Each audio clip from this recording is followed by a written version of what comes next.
Security! Remove this woman before she steals something from our guests. Victoria Sterling's shrill voice echoed through the Grand Metropolitan Hotel's marble lobby. Her $4,000 Hermes bag swung as she grabbed Amara Davis's arm, fingernails digging into black skin.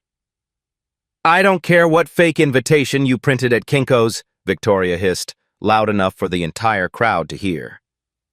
"You people always try to sneak into places you don't belong." Amara felt 30 pairs of eyes burning into her. The registration desk clerk backed away. 2 security guards approached, hands moving toward their radios. Phones lifted higher, recording everything. A white executive laughed. "Probably here to clean the bathrooms." Victoria's grip tightened. "Exactly. The help entrance is around back, sweetie, with the other service staff." Amara's hands trembled, not from fear, but from the effort of staying silent. Her laptop bag felt impossibly heavy. Inside, her phone buzzed with messages from legal team and board of directors. Have you ever watched someone destroy their entire future with a single moment of pure hatred? The digital conference clock above the registration desk glowed red. Executive session begins 8 minutes. Victoria's manicured fingers remained clamped around Amara's wrist like a vice. The hotel's crystal chandeliers cast harsh shadows across faces that had turned toward the commotion.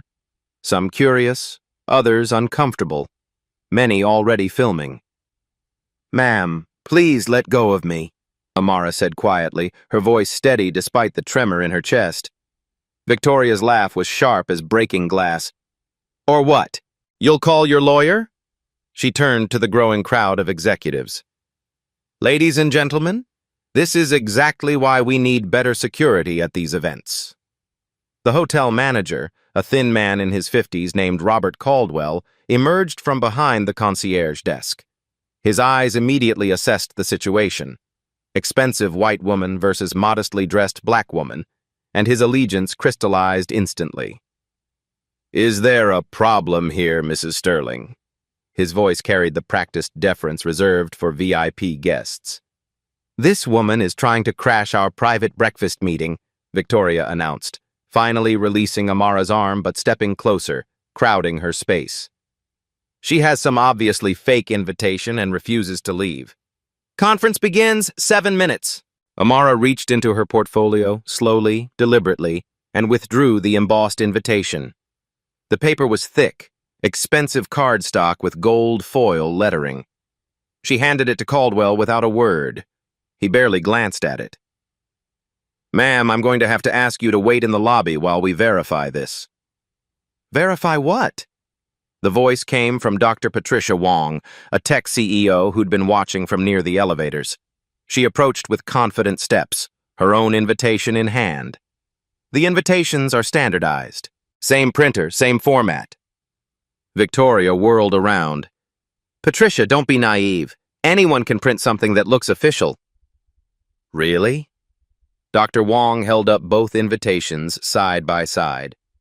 Same watermark, same serif font, same RSVP code format. She looked directly at Victoria. "Unless you're suggesting she's running some elaborate counterfeit operation for a breakfast meeting?"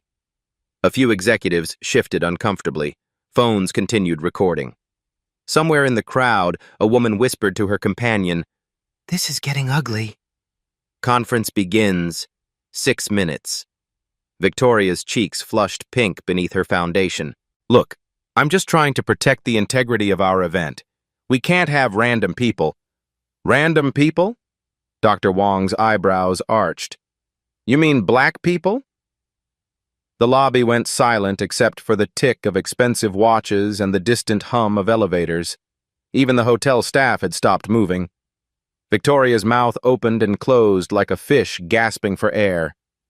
"That's not... I never said... You didn't have to." The voice belonged to Marcus Thompson, a venture capitalist Amara recognized from Forbes covers. He stepped forward, his dark skin creating an immediate visual parallel. "We all heard what you said. You people. The help entrance." Should I continue? Amara felt a strange calm settling over her. She recognized this moment, the tipping point where bystanders chose sides. Some would speak up, others would retreat. A few would double down on the wrong side of history.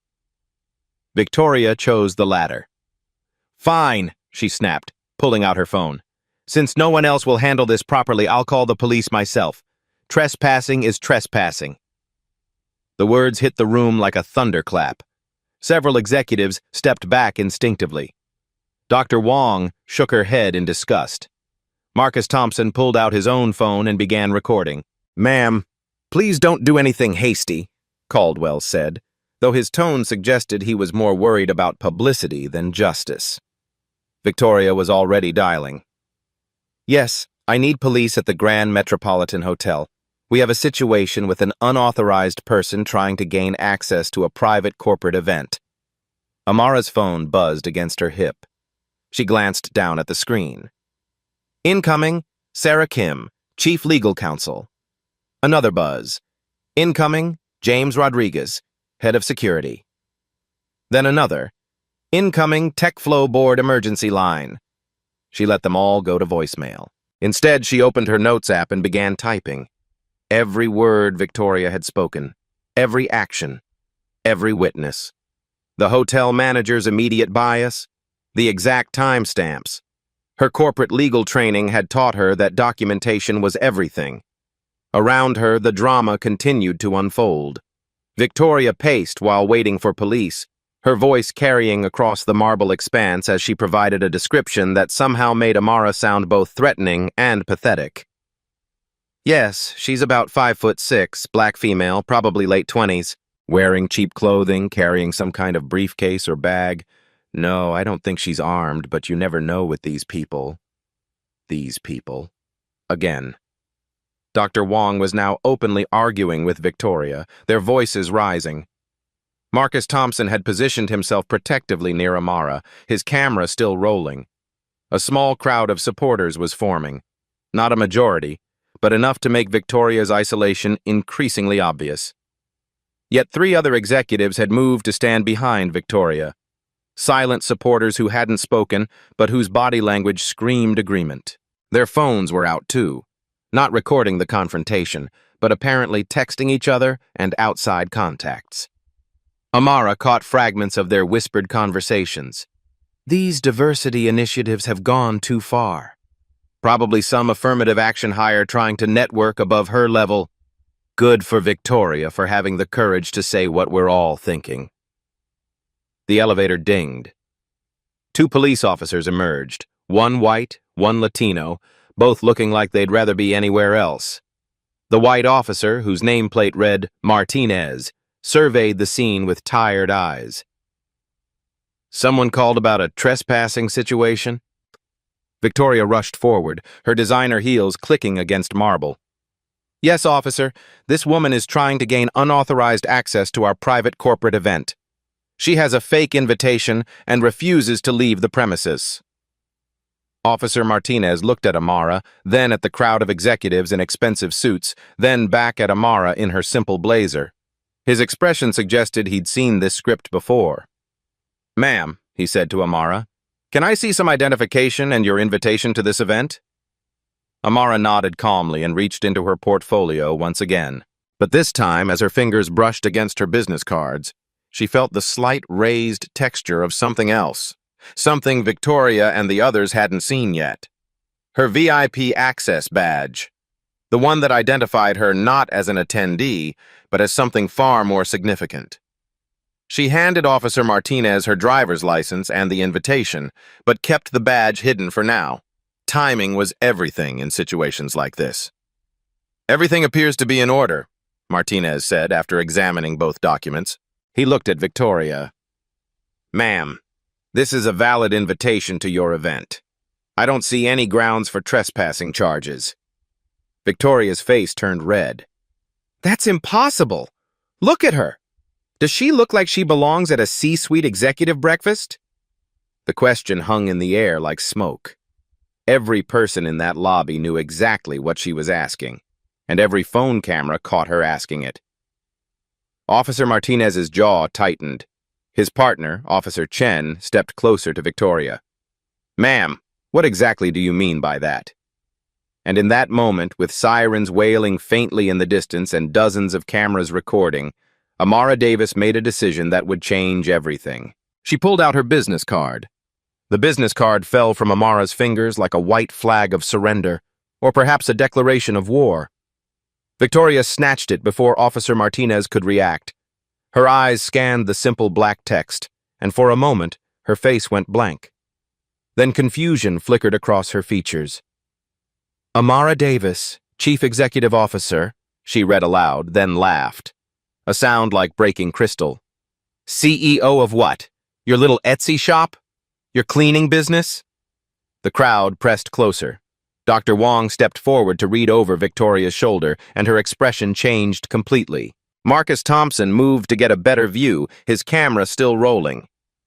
"Tech Flow Industries," Victoria continued with mock seriousness. "Never heard of it.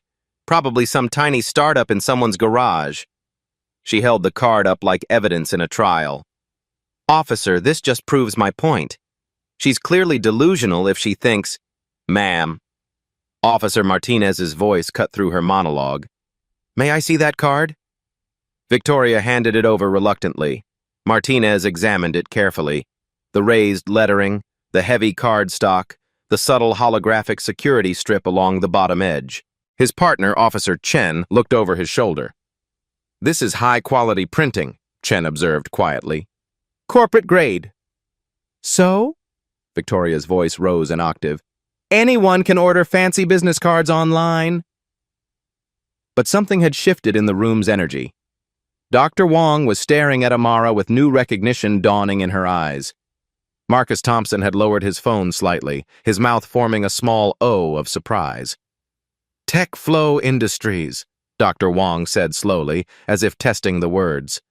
That's the company sponsoring this entire summit." The lobby erupted into whispers. Executives who had been filming now lowered their phones uncertainly. The hotel manager, Caldwell, looked like he might be sick. Victoria's laugh became shrill. "That's impossible. TechFlow's CEO is probably some old white man in Silicon Valley. This woman is clearly..." "Is clearly what?" The voice belonged to Senator Janet Morrison, who had just emerged from the elevator with her security detail. The 70-year-old black woman commanded immediate attention as she walked toward the group, her silver hair gleaming under the chandeliers. "Senator Morrison," Victoria stammered, her aggressive posture wilting slightly. "I didn't realize you were attending." "I'm giving the keynote address," Morrison replied coolly, "about diversity in corporate leadership. How timely." Her eyes moved to Amara, then to the business card in Officer Martinez's hand. "May I?" The officer handed over the card. Morrison studied it, then looked directly at Amara. "Ms. Davis, it's an honor to finally meet you in person." The words hit the crowd like a physical blow. Conversations stopped mid-sentence. Phone cameras swiveled back toward Amara, who remained perfectly still, her expression unreadable. Victoria's voice cracked. You know her?" "I know of her," Morrison corrected. TechFlow Industries is one of the fastest-growing tech companies in the country. Founded 8 years ago, now valued at over $2 billion. Ms. Davis was featured on the cover of Forbes last month as one of America's most influential young CEOs. The silence that followed was deafening. Caldwell, the hotel manager, looked like he wanted to disappear into the marble floor. The executives who had been supporting Victoria began edging away from her, suddenly finding their phones very interesting. But Victoria wasn't finished. Cornered animals fight hardest, and she was nothing if not cornered. "I don't care what magazine she was on," she said, though her voice had lost its earlier confidence. "This is still a private event, and if she really is who she claims to be, where's her VIP badge? Where's her security detail? Why is she dressed like—" She gestured vaguely at Amara's simple attire. "Like what?" Senator Morrison's voice was dangerously quiet. "Like she can't afford proper business attire," Victoria finished, doubling down on disaster.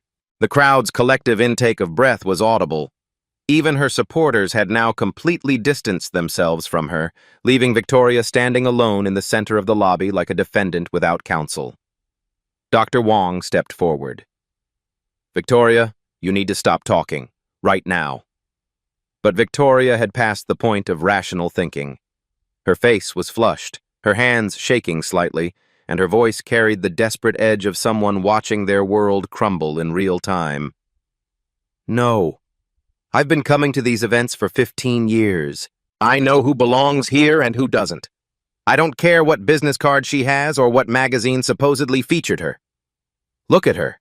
Does she look like a billionaire CEO to you?" The question hung in the air like poison gas. Every phone in the vicinity was now recording. The live stream that had started as someone's Instagram story had been picked up by local news outlets. #TechFlow Summit was trending on Twitter with increasingly horrified commentary. Amara finally spoke, her voice so quiet that everyone leaned forward to hear. "You're right about one thing, Victoria." Every eye in the room locked onto her. "I don't look like most CEOs.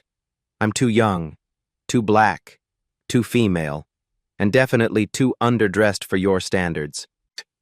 She paused, letting the words sink in. "But that's exactly the point." She reached into her portfolio again, this time pulling out a small leather folder. Inside was her VIP Summit badge, not the standard attendee credentials everyone else wore, but a special platinum-level access card reserved for keynote speakers and primary sponsors. But there was something else in the folder. Something that made Officer Martinez's eyes widen and Senator Morrison smile grimly. A second business card. This one with different text.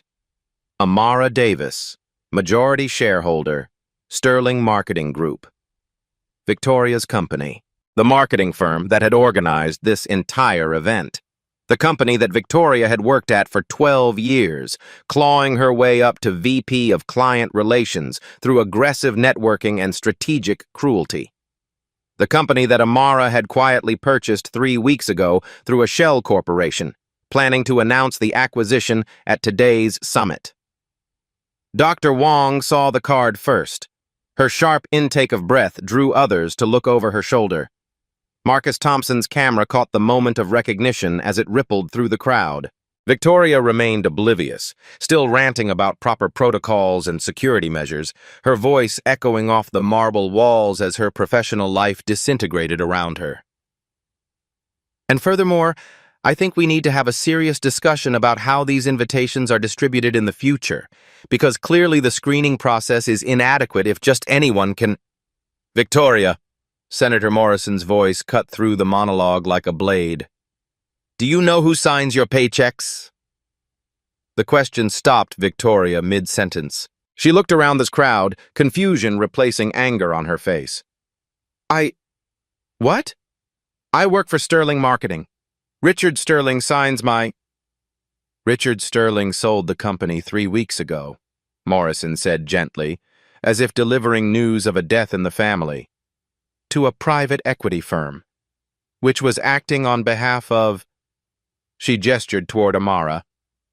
Victoria's face went through a series of expressions: confusion, disbelief, dawning horror, and finally, complete devastation. Her knees seemed to wobble slightly. That's not possible." Amara spoke again, still in that same quiet tone that somehow commanded more attention than Victoria's shouting had. "It's not only possible, Victoria. It's already done. The paperwork was filed yesterday. I am now the majority owner of Sterling Marketing Group. Which means—" She paused, letting the implications settle. "I'm your boss." The lobby was so quiet you could hear the elevator cables moving in their shafts. Victoria's mouth opened and closed soundlessly. Her supporters had completely abandoned her now, some actually backing away as if her career collapse might be contagious. But Amara wasn't finished. "And as the new owner of Sterling Marketing, I have access to all employee records, including yours." Her eyes met Victoria's directly for the first time. 12 formal complaints filed against you for discriminatory behavior. 7 settled out of court. 3 employees who quit specifically because of your conduct.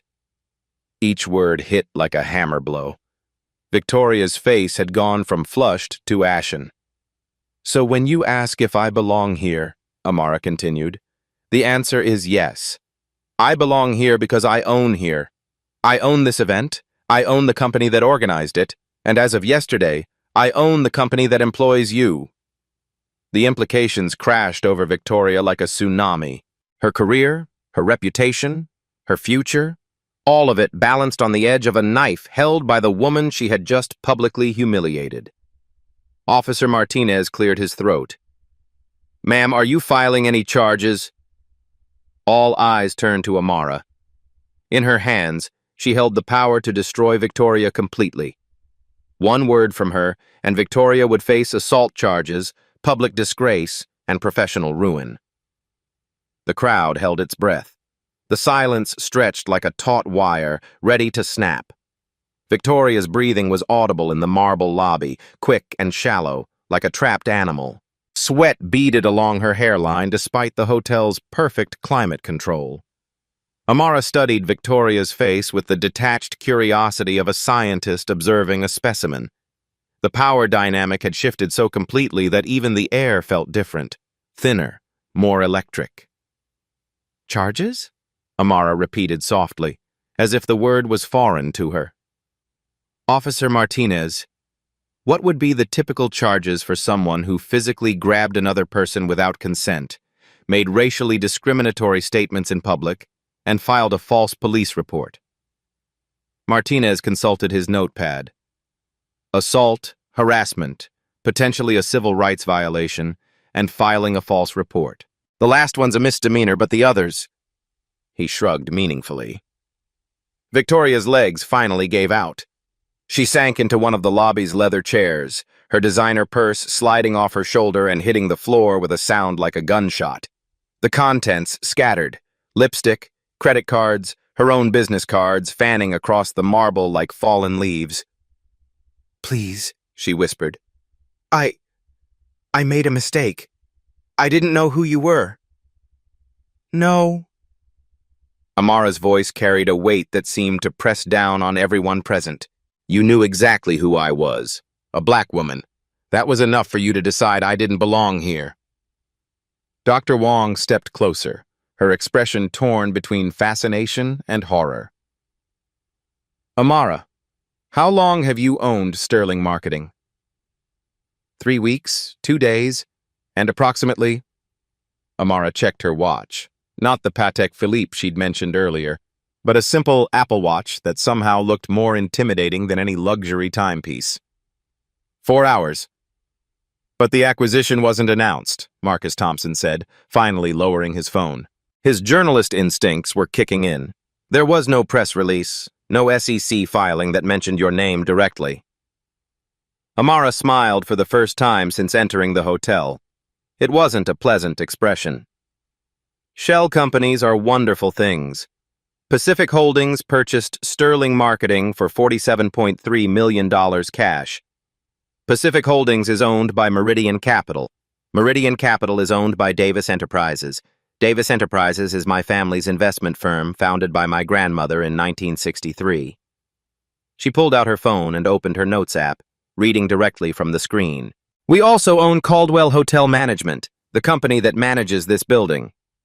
Her eyes found the hotel manager, who had been trying to blend into the wallpaper. Sterling Communications, which handles PR for about 60% of the companies represented at this summit, and as of yesterday afternoon, Pacific Northwest Airlines, which provided charter flights for 17 of today's attendees. Each revelation hit the crowd like a physical blow. Executives began pulling out their own phones, frantically texting or Googling. The live stream viewer count had exploded past 100,000, and Haller Sterling Gate was now trending nationally. But Amara wasn't finished. Oh, and we have a controlling interest in Morrison Media Group, Senator Morrison's family's newspaper chain. She nodded toward the senator, who was watching with barely concealed admiration. which means I have access to quite a bit of investigative reporting on employment practices in the marketing industry. Victoria's head snapped up. What are you saying? I'm saying that your behavior today wasn't an aberration, Victoria. It was a pattern. Amara's voice remained steady, but there was something almost surgical in her precision. And I've been documenting patterns for a very long time. She opened another app on her phone, a secure corporate database that required biometric authentication to access. Her thumbprint unlocked files that made several executives in the crowd shift uncomfortably. Sterling Marketing's client retention rate has dropped 23% in the past 2 years. Exit interviews consistently mention toxic workplace culture and specifically name you as a contributing factor. 3 class action lawsuits were settled quietly, all involving discrimination claims against your department. Victoria's mouth moved soundlessly.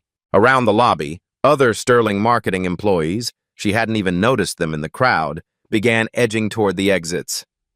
But here's the interesting part, Amara continued, her tone conversational now, as if discussing the weather. Richard Sterling knew about all of this when he decided to sell. He was hemorrhaging money on legal settlements, losing clients, facing regulatory scrutiny. He needed out, fast. She turned to address the crowd directly, her voice carrying easily across the marble expanse. So when a mysterious buyer offered him $47.3 million for a company worth maybe $30 million on paper, he didn't ask too many questions. He was so desperate to dump his liability that he agreed to a same-day closing. Senator Morrison laughed, actually laughed, a rich, warm sound that seemed to break some of the tension. You bought her company out from under her just to fire her properly? Oh, Senator, firing her would be the merciful option. The words dropped into the silence like stones into still water. Victoria's face went from pale to gray. You see, Victoria, I'm not interested in revenge. I'm interested in transformation, and transformation requires comprehensive change. Amara's phone buzzed with an incoming call. She glanced at the screen. Sarah Kim, Chief Legal Counsel. Excuse me for just a moment. She answered the call on speaker, her voice switching to crisp business mode. Sarah, what's the status? All paperwork is filed and processed. The board resolution passed unanimously 20 minutes ago. You have full operational control as of... The sound of papers shuffling came through the phone.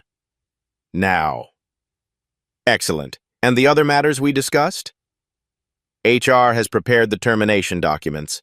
Legal has reviewed the discrimination case files. And PR has the press release ready for your approval.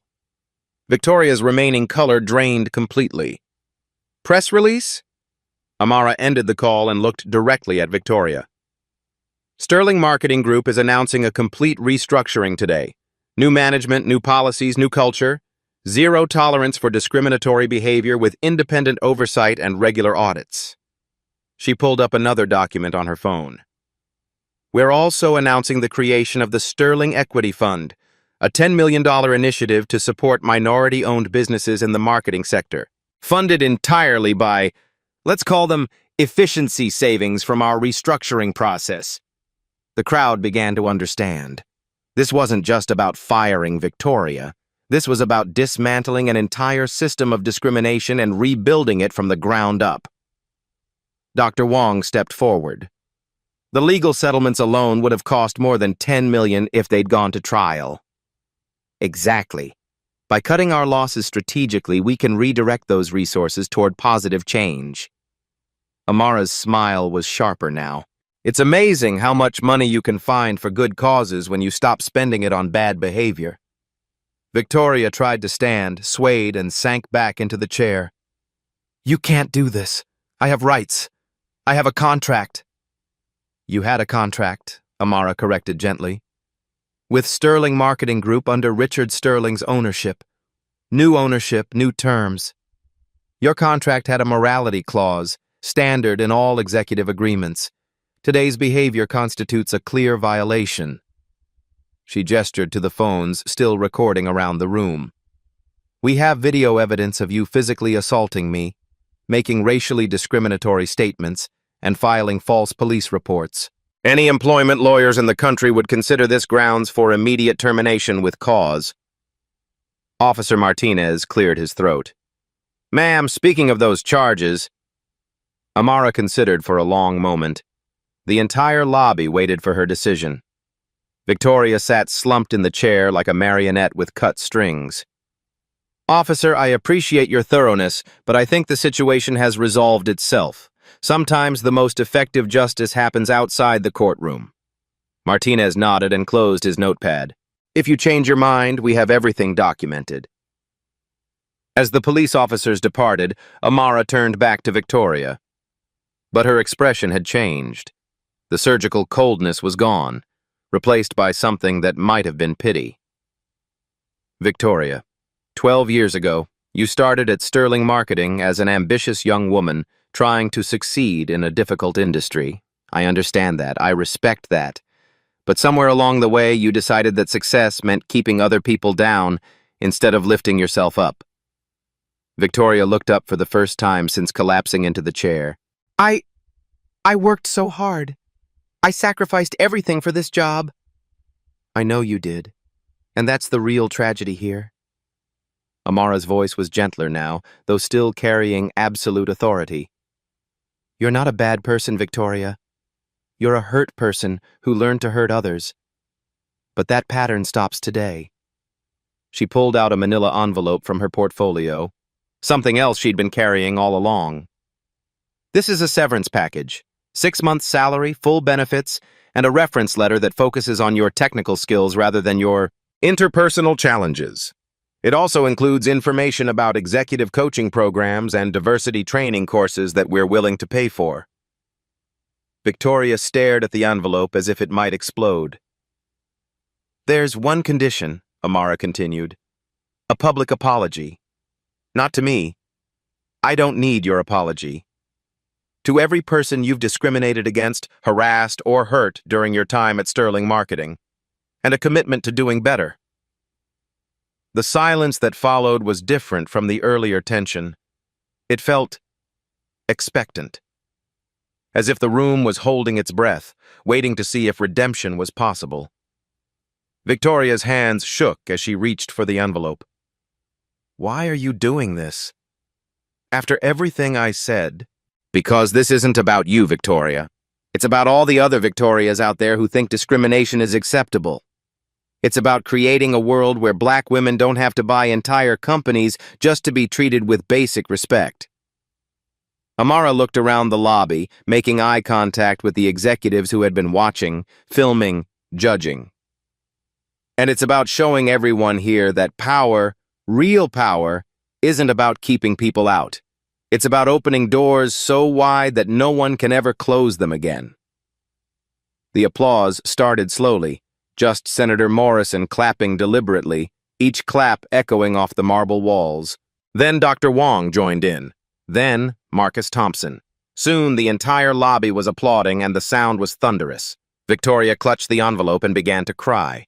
Not the angry tears of frustration, but the deep, cleansing sobs of someone who had been carrying poison for too long and finally felt it leaving her system. But even as the crowd applauded and Victoria wept, Amara's expression remained focused, because she knew something that none of them realized yet. This was just the beginning.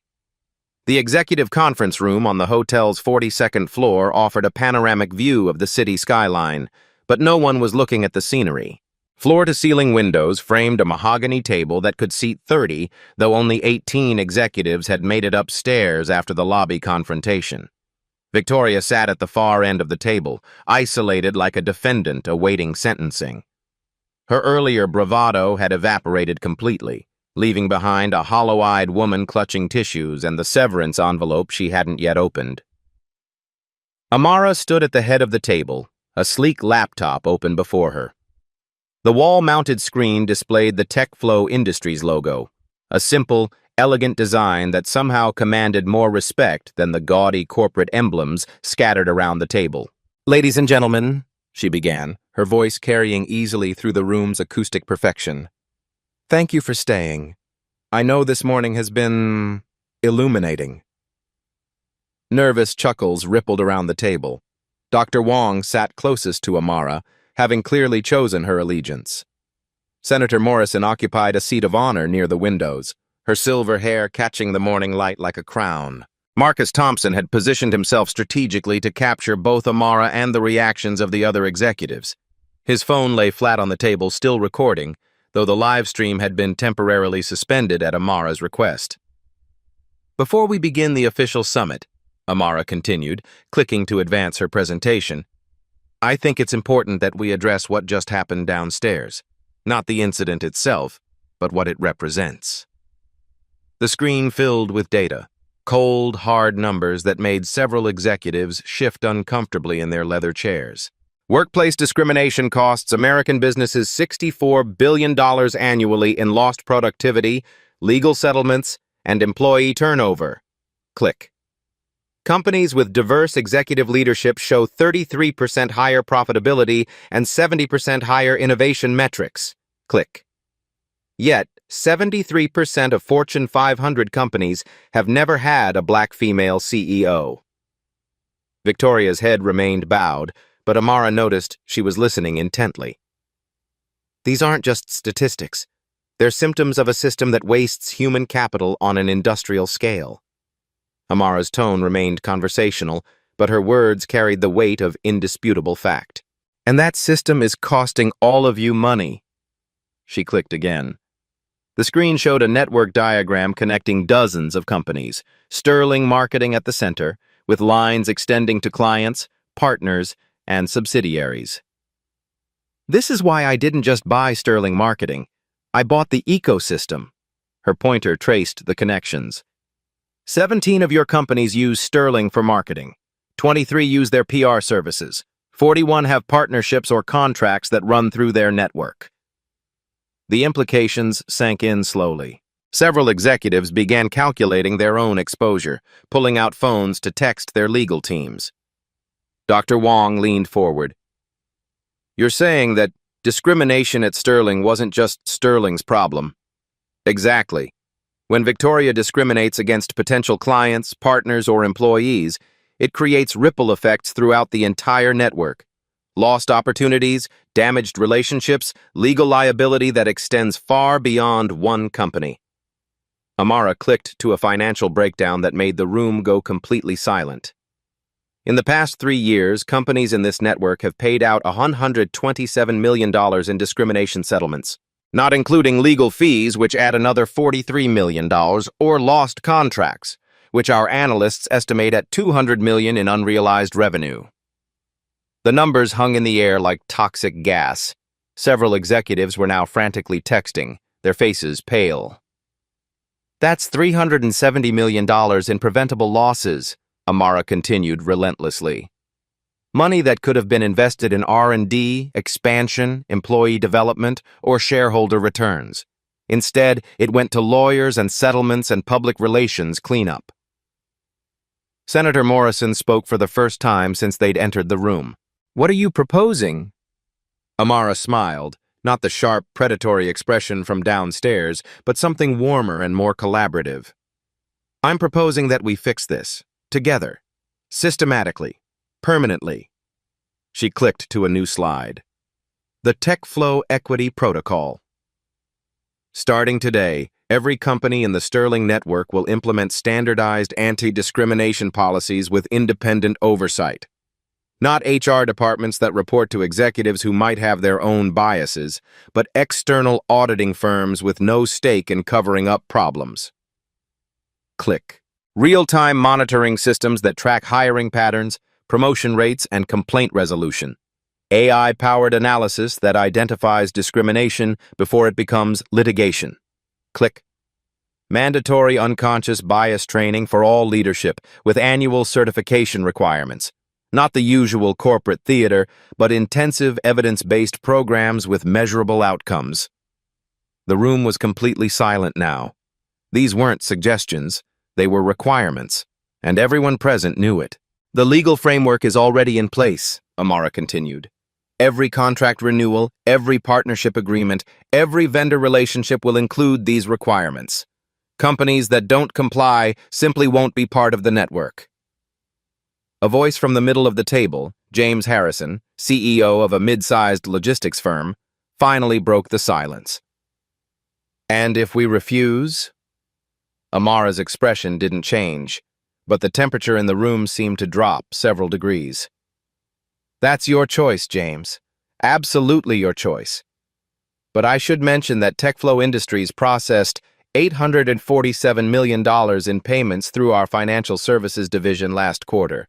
About $23 million of that was for your company's transactions. Harrison's face went white. You're threatening to cut off our payment processing? I'm not threatening anything. I'm explaining market dynamics. TechFlow provides services to companies that share our values. If you don't share our values, there are other service providers available. Though I should mention that our rates are typically 15 to 20% below market, and our reliability metrics are significantly higher.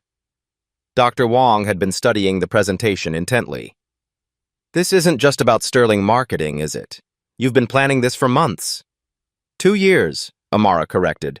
Ever since 3 of our most promising female engineers, all women of color, left TechFlow because they couldn't deal with the discrimination they faced from our clients and partners. Not from us, but from companies we worked with. She clicked to a photo. 3 young women in graduation caps, all smiling broadly.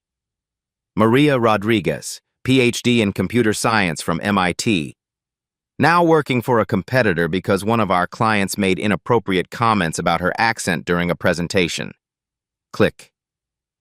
Dr. Kim Patel, who developed the algorithm that powers our fraud detection system, left because a partner company's executive asked if she was really qualified or just a diversity hire. Click. Sarah Chen, cybersecurity expert who uncovered the vulnerabilities that saved us $50 million in potential breaches. Quit after a client meeting where she was mistaken for catering staff 3 separate times. The photos hit harder than any statistic could. These weren't abstract victims of discrimination. They were brilliant professionals whose talents had been wasted by ignorance. Each of these women represented millions of dollars in development costs, institutional knowledge, and future innovation. We lost them not because of anything TechFlow did wrong, but because we didn't do enough to protect them from the Victoria Sterlings of the world. Victoria flinched as if she'd been physically struck. So yes, Dr. Wong, I've been planning this for 2 years, identifying the network connections, understanding the financial relationships, building the legal framework to create real change instead of just treating symptoms. She clicked to a new slide showing a timeline stretching 6 months into the future. Phase 1 begins today with Sterling Marketing's restructuring. Phase 2 launches next month with the implementation of monitoring systems across all partner companies. Phase 3 introduces the independent auditing program. By the end of the quarter, every company in this network will be operating under the new protocols. Marcus Thompson finally spoke up. And if this works, what's the long-term vision? Amara's presentation advanced to a map showing connections extending across the entire country, then internationally. We scale it. TechFlow has partnerships and investments in 12 countries. If we can prove that systematic anti-discrimination measures improve profitability, and our preliminary data suggests they do, then this becomes a competitive advantage. Other networks will adopt similar protocols to remain viable. The scope of her vision was breathtaking. This wasn't just about fixing one company or even one industry. This was about fundamentally changing how business operated. The goal isn't to punish people like Victoria, Amara said, her eyes finding the broken woman at the end of the table. The goal is to create systems where the next Victoria never develops those behaviors in the first place, where discrimination becomes not just morally wrong but economically impossible. Senator Morrison was nodding approvingly.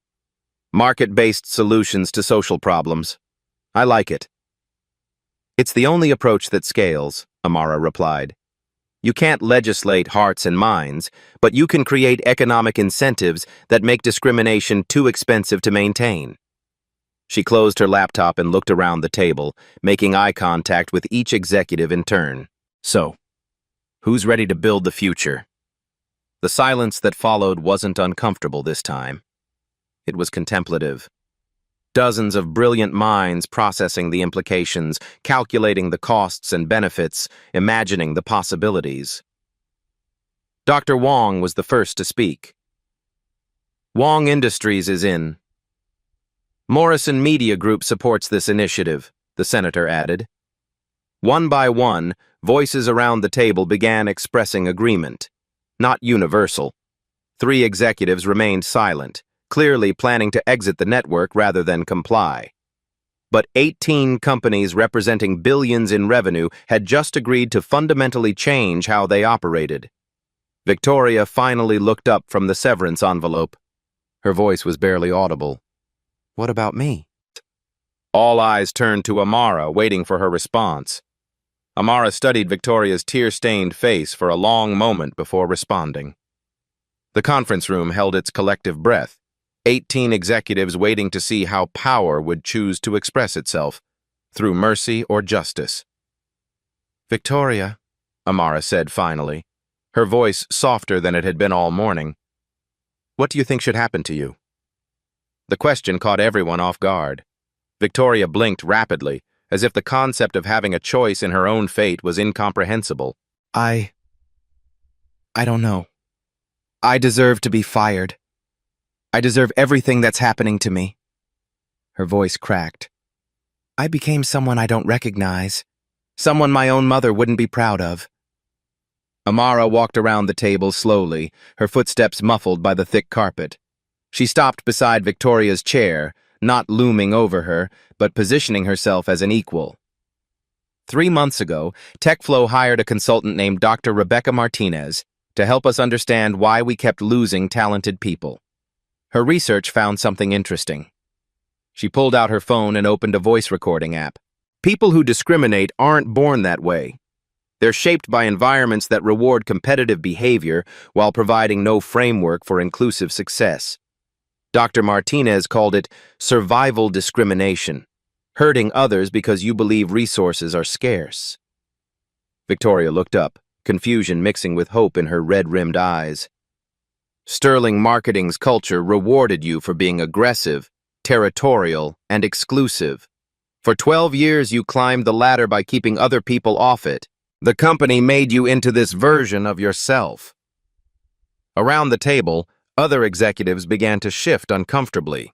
Several recognized their own company's cultures in Amara's description. But here's what Dr. Martinez also found. People can change when the incentive structure changes, when collaboration becomes more profitable than competition, when inclusion drives innovation instead of hindering it. Amara sat down in the chair next to Victoria, a gesture that rippled through the room like a small earthquake. "So here's what's going to happen. You're going to resign from Sterling Marketing today, with the severance package we discussed. But you're also going to become the first participant in our executive rehabilitation program." Dr. Wong leaned forward. "Rehabilitation? 6 months of intensive training with Dr. Martinez and her team, not punishment, education. Understanding unconscious bias, developing inclusive leadership skills, learning to recognize and interrupt discriminatory behavior, both in yourself and others." Victoria's hands trembled as she processed the offer. "You're giving me a second chance?" "I'm giving you the tools to earn a second chance," Amara corrected. "The program isn't easy. It requires genuine self-reflection, uncomfortable realizations, and fundamental changes in how you think about success and leadership." She pulled out a tablet and showed Victoria a detailed curriculum. 12 weeks of one-on-one coaching. 8 weeks of group sessions with other executives who've made similar mistakes. 4 weeks of supervised mentoring with employees from underrepresented backgrounds. The room was completely silent. This wasn't the corporate blood sport most of them had expected. It was something entirely different. Transformative justice applied to executive behavior. "And when you complete the program," Amara continued, "you'll have a choice. You can take your new skills to another company, armed with a certification that proves your commitment to inclusive leadership. Or..." She paused, letting the anticipation build. You can come work for TechFlow as our Director of Inclusive Culture, helping other companies implement similar transformation programs. Victoria's mouth fell open. Around the table, executives exchanged glances of amazement. The woman who had been destroying her career an hour ago was now offering her a path to redemption, and possibly a better career than she'd ever imagined. "Why?" Victoria whispered. "After everything I said, everything I did to you." Amara's smile was genuine for the first time all morning. "Because changing you changes everything.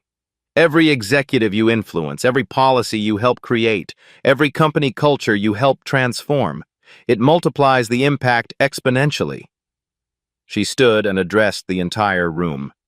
This is what systemic change looks like. Not destroying people who make mistakes, but giving them the tools to become part of the solution. Victoria's transformation story will be more powerful than any corporate diversity presentation ever could be. Senator Morrison was nodding approvingly. "Turn former opponents into advocates. Brilliant." "It's also practical," Amara added. Victoria knows this industry intimately. She understands the competitive pressures that create discriminatory behavior. That makes her uniquely qualified to design solutions that actually work in the real world. Marcus Thompson had been quietly filming the entire exchange. "This is unprecedented, using restorative justice principles in corporate governance.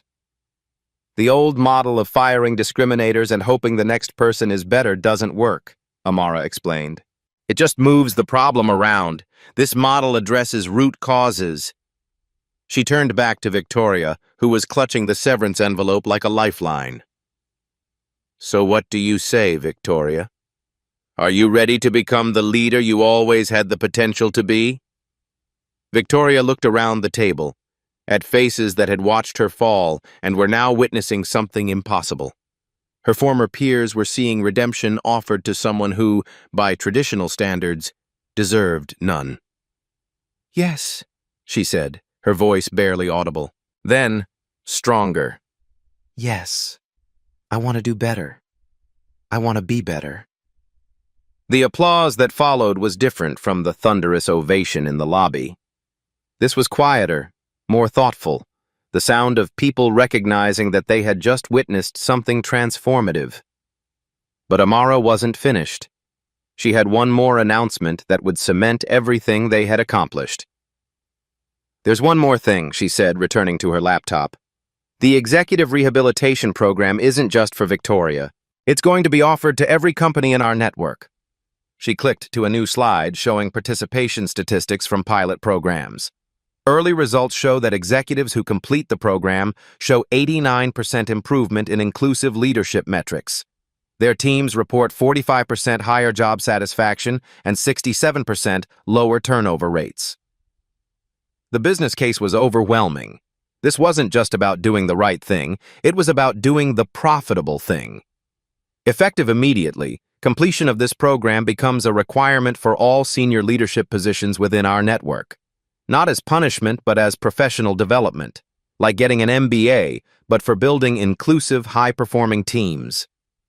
The transformation was complete. What had started as one woman's public humiliation had become the foundation for industry-wide change. And Victoria Sterling, the architect of her own downfall, was now positioned to become the face of that transformation. 6 months later, the same conference room buzzed with a different energy. The TechFlow Equity Summit had become the most anticipated corporate event of the year, with a waiting list of over 500 companies seeking to join the network. Amara stood at the same spot where she had confronted an industry's worth of discrimination, but now she was introducing the keynote speaker. "Ladies and gentlemen, please welcome our Director of Inclusive Culture, Victoria Sterling." The applause was genuine as Victoria walked to the podium. Not the broken woman from that morning in the hotel lobby, but someone transformed. Her bearing was confident yet humble, her smile authentic rather than performative. 6 months ago, I was the worst version of myself, Victoria began, her voice steady and clear. I discriminated against Amara Davis because I had been taught that success meant keeping others down. I was wrong. Catastrophically, publicly, inexcusably wrong. The audience of 200 executives listened intently. Many had seen the viral footage that launched 1,000 corporate training programs and academic case studies. But Amara didn't just destroy my old life. She gave me the chance to build a better one. The executive rehabilitation program didn't just change how I work, it changed who I am. She clicked to a slide showing statistics from the pilot program. 47 executives have completed the program so far. 0 recidivism. All 47 now hold leadership positions in inclusive organizations. Together, they've influenced hiring practices affecting over 15,000 employees. The numbers told the story better than any testimonial could. This wasn't just about individual transformation, it was about systemic change at scale. Today, I'm announcing the expansion of our program internationally. Companies in 12 countries have committed to implementing these protocols, representing over $50 billion in combined revenue. From her seat in the front row, Amara watched with quiet satisfaction. The woman who had once embodied everything wrong with corporate culture had become its most effective reformer. But this isn't the end of the story, Victoria continued. It's the beginning, because real change happens when each of us decides to do better, not just for ourselves, but for everyone who comes after us. She paused, looking directly into the cameras that were live streaming to over 100,000 viewers worldwide. These touching stories of transformation prove that real-life stories can have happy endings. When we choose to hear Black stories, when we choose to change our own stories, we create life stories worth sharing. The standing ovation lasted 3 full minutes. As the summit concluded and executives filed out, many stopping to schedule their own rehabilitation programs, Amara reflected on how far they had come. The viral moment that could have destroyed careers had instead revolutionized an entire industry. Her phone buzzed with a message from Dr. Martinez. Harvard Business School wants to make this a required case study. The ripple effects are reaching Fortune 100 companies we never even contacted. Transformation, it turned out, was contagious. Now it was spreading beyond corporate boardrooms to universities, nonprofits, and government agencies. What started with one moment of confrontation had become a movement. But Amara knew the real test wasn't in conference rooms or training programs. It was in the daily interactions between people who had previously never seen each other as equals. It was in the career paths that would now be open to young women who looked like her. It was in the children who would grow up in a world where discrimination wasn't just morally wrong, it was economically impossible. The story wasn't over. In fact, it was just beginning. Your story matters. Your experiences matter. Your voice can change everything. If you've witnessed discrimination in your workplace, share your story in the comments below. If you've seen transformation happen, tell us about it. If you're ready to be part of the solution, let us know. Share this story with someone who needs to see that change is possible. Subscribe for more real-life stories of quiet power changing the world. Hit that notification bell because these stories of resilience and transformation happen every day, and together we can make sure they're heard. The future of inclusive leadership starts with your next decision. Make it count. Systemic change, inclusive leadership, transformation stories, quiet power / future of work.